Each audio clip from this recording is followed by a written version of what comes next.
هاد الشهر جينا كاملين بينا للدار. ديك الساعه كانت العطله الكبيره. اختي هذه اللي برا مزوجه، انا كنقري في واحد المدينه حتى انا جيت. اختي دارت العرس ديالها برا وتزوجات وزعما راجلها حنا كاع ما شفناه وما كنعرفوش. يعني قالت لينا خليها مفاجاه، راه انا ضربت صداق ودرت هنا واحد الحفله وهذه، وما غاديش زعما نصيفط لكم لا التصاور ديال العرس لا حتى شي حاجه، غادا نخلي هذا الشيء يعني هكاك.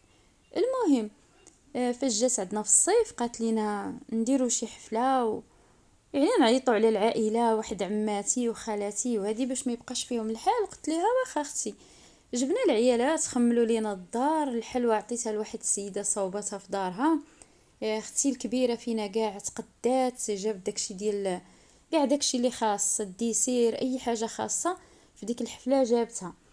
المهم وجدنا كل شيء، الوالده ديالي فرحانه، الوالد لحقاش اختي دايره عرسها برا وراجلها دارت ليه الاوراق ومشى عندها وداكشي. المهم، حنا درنا ديك الساعه داك النهار يعني الحفله. هو اول مره غادي يجي للدار.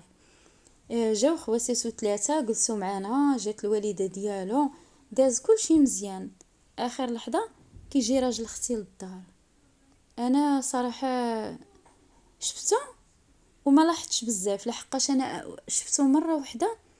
يعني منين جا عندنا تما جا عندنا المؤسسه، فاش كان جاب واحد هذا، يعني ما لاحظتش به بزاف. واحد شويه وهو يدوز وانا نمشي نجلس. قلت بلاتي هاد السيد انا شايفاه، لحقاش انا كنت شفته في اول العام. شايفاه فين شايفاه، بقيت كنفكر وكنخمم مزيان، ياك ما في شي بلاصه، ياك ما في شي طريق، ياك ما. وانا طيح ليا في راسي وانا ندير طرن، قلت ناري هو هذا. صافي وانا نمشي عند اختي، قلت ليها هاد السيد هذا كيفاش، شكون زعما اللي قال له بان انتي خصكي تزوجي ولا هذه. قالت لي لا اختي، قالت لي هو كان كيجي عند خالته برا وما دايرش الاوراق، وكيجي وكيمشي كل مره، كيجي ديك 3 شهور وكيرجع. وقالت لي انا ديك الساعات يعني كانت هكا واحد اللقاء يعني وصافي، وبغينا نتزوجوا، كان المكتب وكان كل شيء بالزربه وصافي. قالت لي حتى هذيك خالته قالت لي راه زعما هاد السيد راه كيخدم وصبار ويعني مهلي في والديه ومرضي الوالدين. قالت لي راه فاش قالت لي مرضي الوالدين انا صافي قدات عليا، قلت هاد السيد مادام هو مرضي والديه راه غادي يكون معايا مزيان. قلت لها وتزوجتيه؟ قالت لي تزوجته، وهذيك خالته راه عارفه كل شيء وانا عارفه كل شيء. دابا مني غنقولها لاختي كيفاش خصني نوصل ليها باش نقول ليها واختي ما يعني مسكينه ما تصدم ما حتى شي حاجه. قلت لها اختي راه عندي واحد الكلام لازم نقوله لك، انتي راه اختي ماشي شي واحد ما كنعرفوش غادي نخبي عليك ولا هادي. قالت لي يا اختي راكي خلعتيني وقولي لي. قلت لها شوفي حتى العشيه وغادي نخرجوا. المهم خرجنا في واحد البلايصه انا واختي، جلسنا شرينا بحال هكا داكشي ديال مكسرات، درناهم في واحد يعني في واحد السليله شريتها كانت عجبتني في الطريق. درناهم وبقينا انا واختي شرينا بحال هكا يعني بزاف ديال الحاجات وجلسنا كناكلوا انا واختي حتى لاخر لحظه. وانا بحال بغيت نسكت، ولكن اختي قالت لي لا، كل ساعه كتجبد معايا نفس الموضوع، كتقول لي راكي خلعتيني في الدار، قولي لي شنو واقع. قلت لها راجلك انا ماشي اول مره غادي نشوفه. قالت لي علاش كتعرفيه؟ قلت لها لا ما كنعرفوش. قلت لها انت عارفه بان راجلك مزوج؟ قالت لي لا. قلت ليش هاد الهضره يا اختي، واش انت حماقيتي؟ قلت لها والله لا راجلك مزوج. قلت لها شوفي الا كذبتيني امشي للدار وغادي ناكد لك كل شيء. قالت لي راه ما يمكنش اختي، انت راه هي ربما شبهتيه او تغالط لك او. قلت لها شوفي اختي، هادشي اللي كنقول لك بحال كنعرفك انت راكي اختي.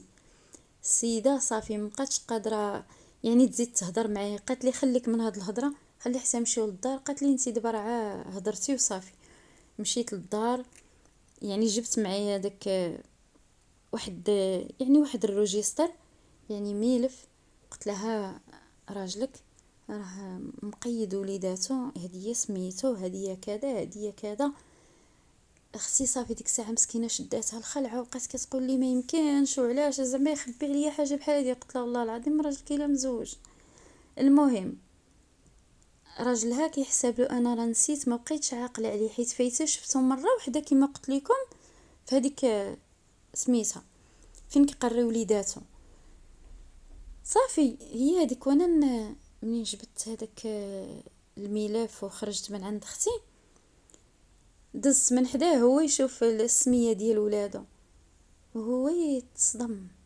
قال لي يا ويلي، قال لي وشنو بغيتي ديري دابا؟ قال لي بغيتي زعما تخلي اختك يعني هادشي كلشي تبطال العرس وهاد الحفله وكل شيء. قال لي انتيا ما مزياناش مع اختك. قلت له علاش ما مزياناش مع اختي؟